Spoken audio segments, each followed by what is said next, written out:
All right, so let's talk about Windows passwords a bit.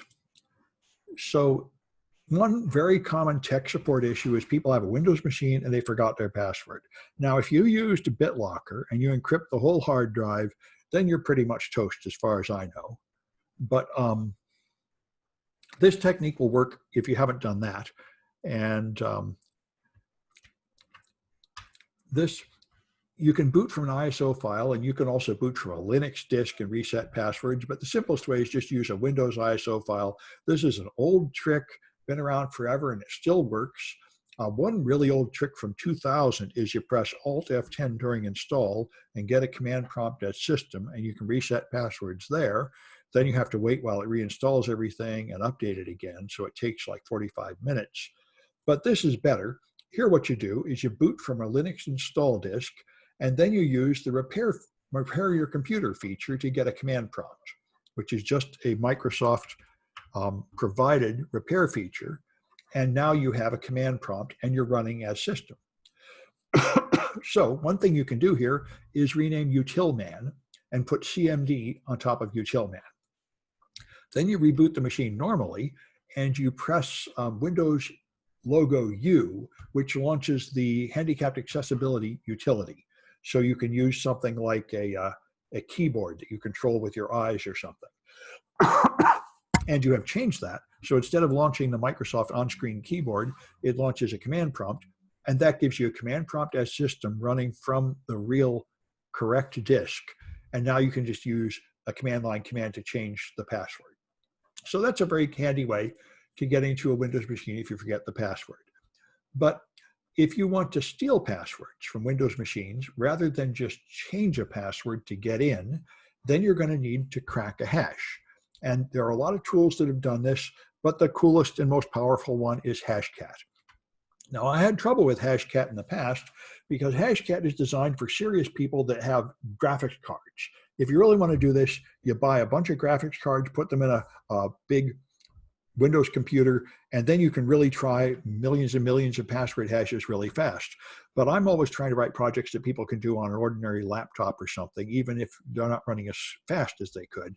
So I discovered that you can tell Hashcat to run in the old mode without any of the fancy features with -- force, which is very handy. Before I actually had to go get an old version of Hashcat, which is a pretty lame solution.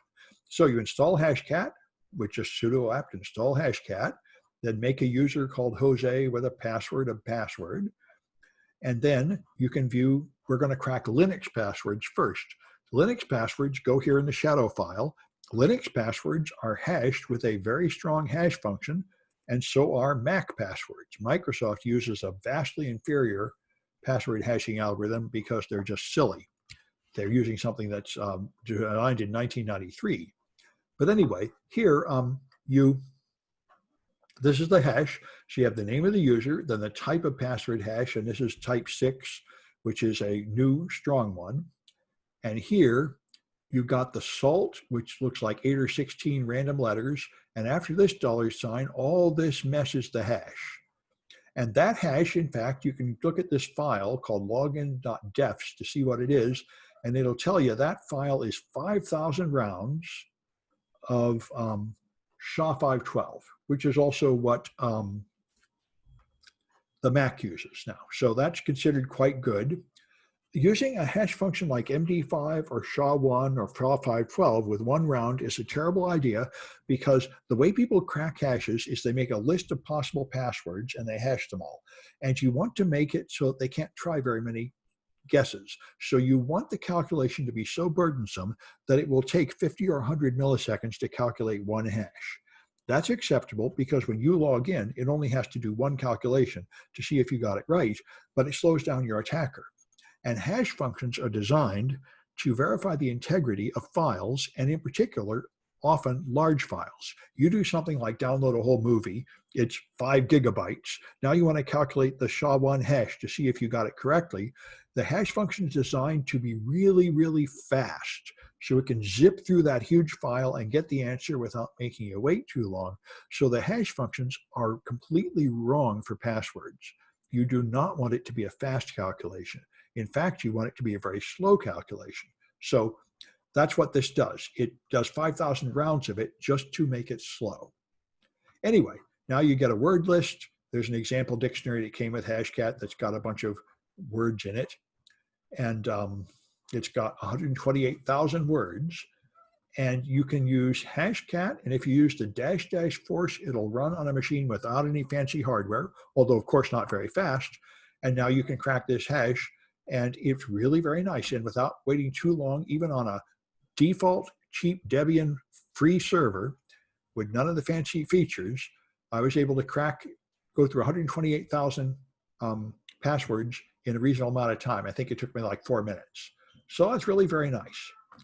And so I got some challenges where you download some more stuff and crack them. And then you crack some Windows hashes. Windows hashes are literally 1,000,000 times weaker.